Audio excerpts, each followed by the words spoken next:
Oh man, you did it. You found the right video of how to build a fire pit. This is the one that shows you how to do it with minimal money and minimal time.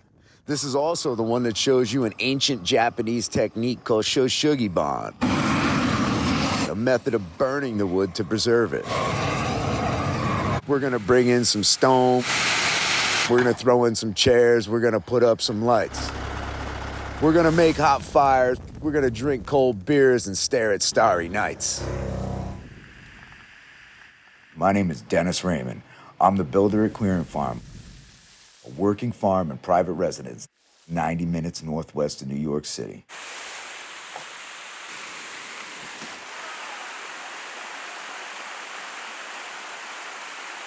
We have a few short-term rentals on the property. We've been building all sorts of stuff like this out of our backyard.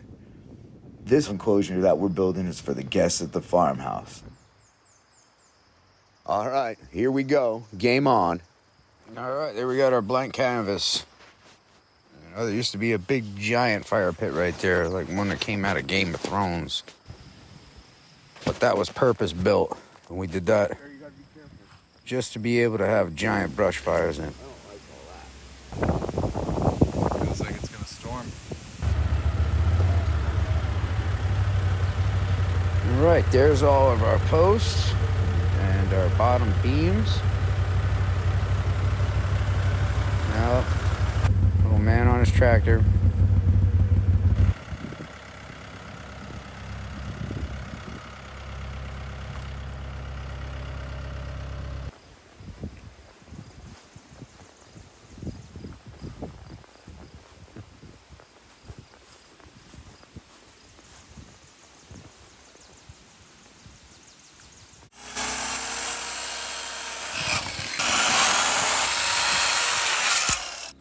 Always take your time when you're doing that.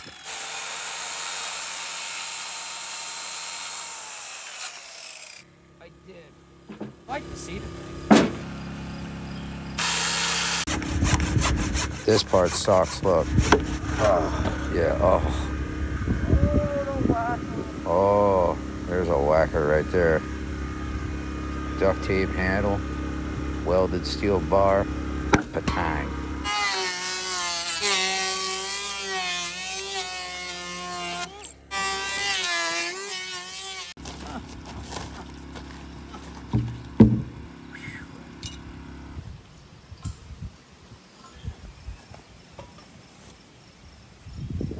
All right, now we're gonna start our Shoshugibon technique.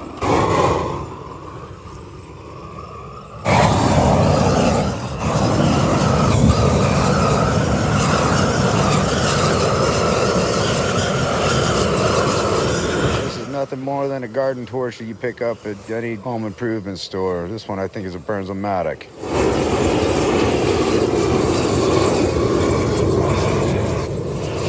So what you want to do is you want to burn this. You want to burn it good until you get a nice little alligator char on there. Now the idea behind this is if you go out into the woods and you find a piece of charcoal, chances are that charcoal has been sitting there for 100 years. Bugs can't penetrate it, the water can't penetrate it because it's got a charcoal finish on the outside. That's the idea behind the burning the wood. You can see it right when it gets that heavy little alligator right in the middle there, right there. You see it?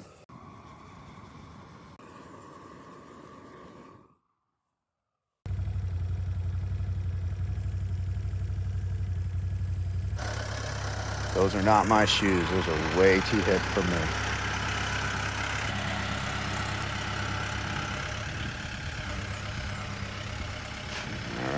Got the old Mighty Mahindra down, the patented bucket and the forklift at the same time, because no matter what you do, you always need both.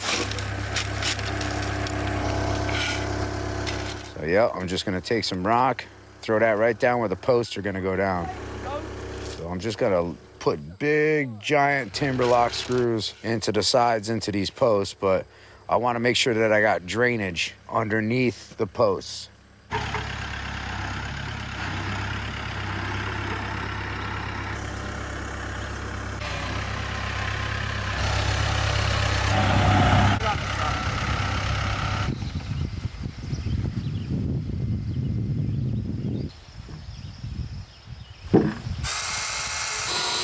There's the old MVP right there.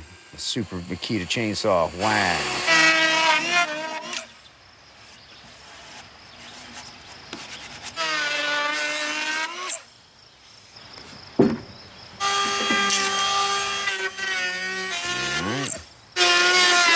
A lot of this stuff is just process, repetition.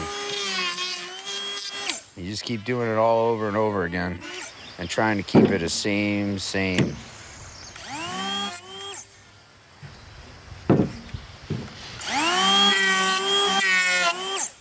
Oh, yeah. Why do that when you have this?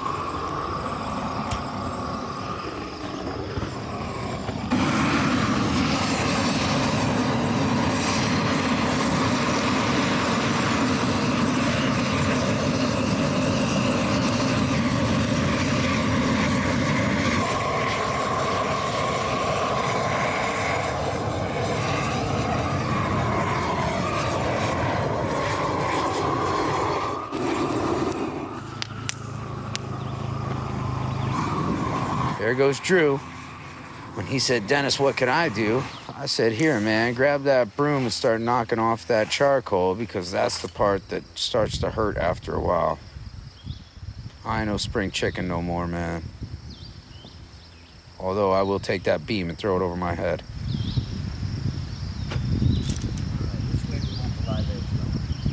Probably that way, right? But then does that give you enough to bite into? Now we're gonna check level and plumb. The height. And as you see, I stood back and looked at it. See what I'm doing there? You know why I'm doing that? That's because the eye don't lie.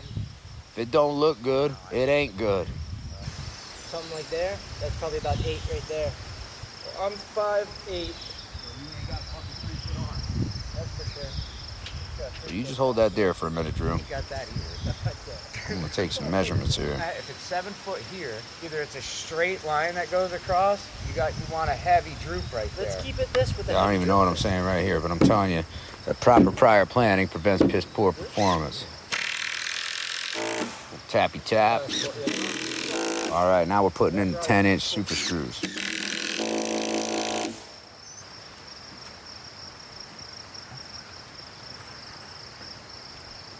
Got more pluses than minuses. Now let me apologize in advance while we have a minute here. You can see me adjusting my belt right there.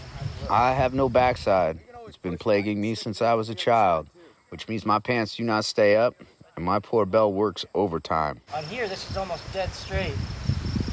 Straight this way, just not that way. It needs to come towards the woods. Go look at that. Yeah, well, don't tell me about it, Drew. Do it. Look, push.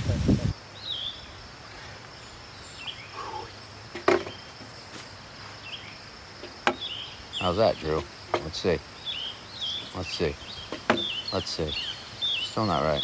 Quit moving it.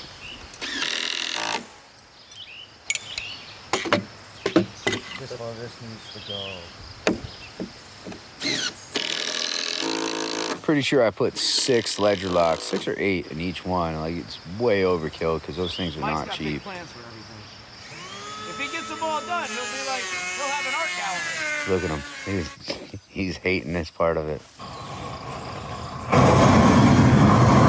Sounds fun.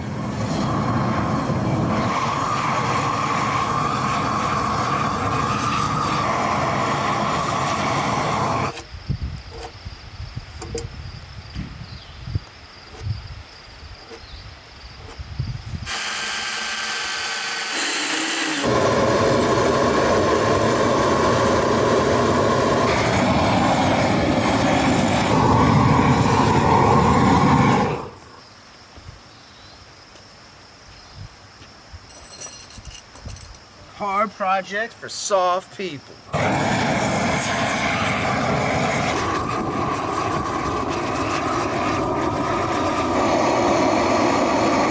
This is cool when that heat just kicks right back in your face.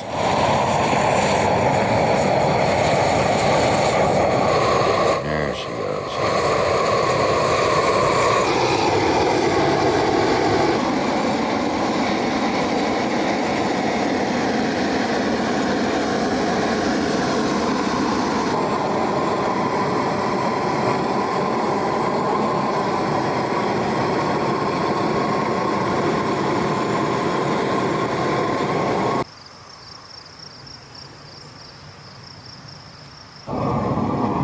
one 25-pound tank, or 30-pound, I don't know what those are, but you know, it's a standard barbecue tank.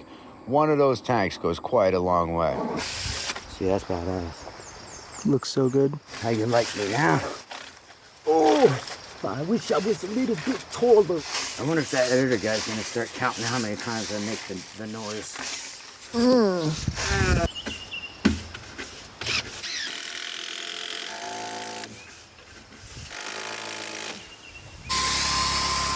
This I don't know if I would have done again. It seemed to work out, but I put the natural timber oil over top of it, thinking, you know what, let's seal it in one more time.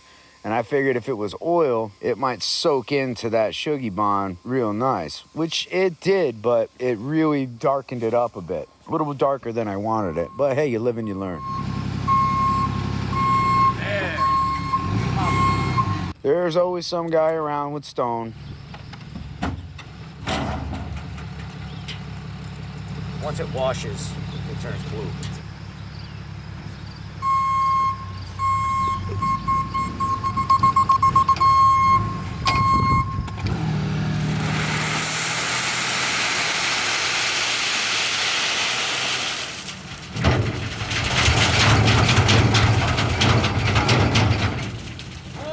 And make sure you always tip your driver. You tip a waitress to get you a cup of coffee. This fool just brought you a dump truck load of stone and didn't kill your yard. Give him a tip.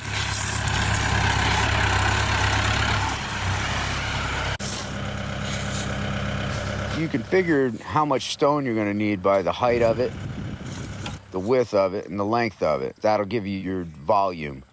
If you tell the stone company, this is how big an area I got, they can tell you how many yards it's gonna take to fill. The stone itself comes out, it looks all dirty. Of course it looks all dirty. It hasn't been washed or anything like that. After a couple rains, it's really gonna like clean up, and all that like brown dirt type stuff will go right to the bottom.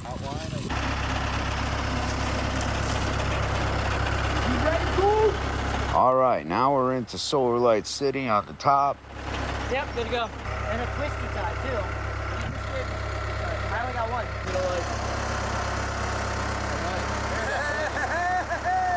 Yeah. So you want me to? Yeah, look at that. Ooh, big thumbs up. I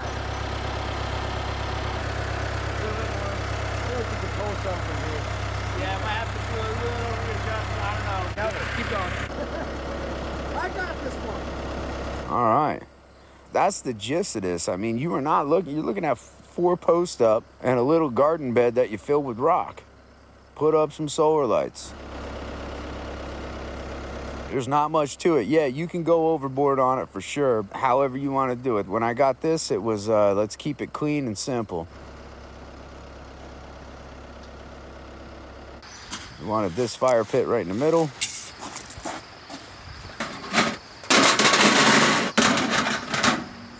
One thing missing though. Of course, everything that we need is someplace far on the property, so.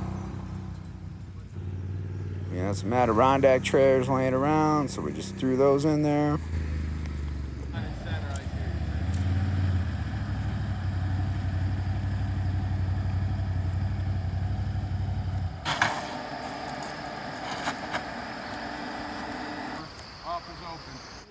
How long did that take us? Not very long. This is not a project that you need to really stress on or freak out about. You just say, I'm gonna do it. Legit, you can start that in the morning and you could be sitting in there at night.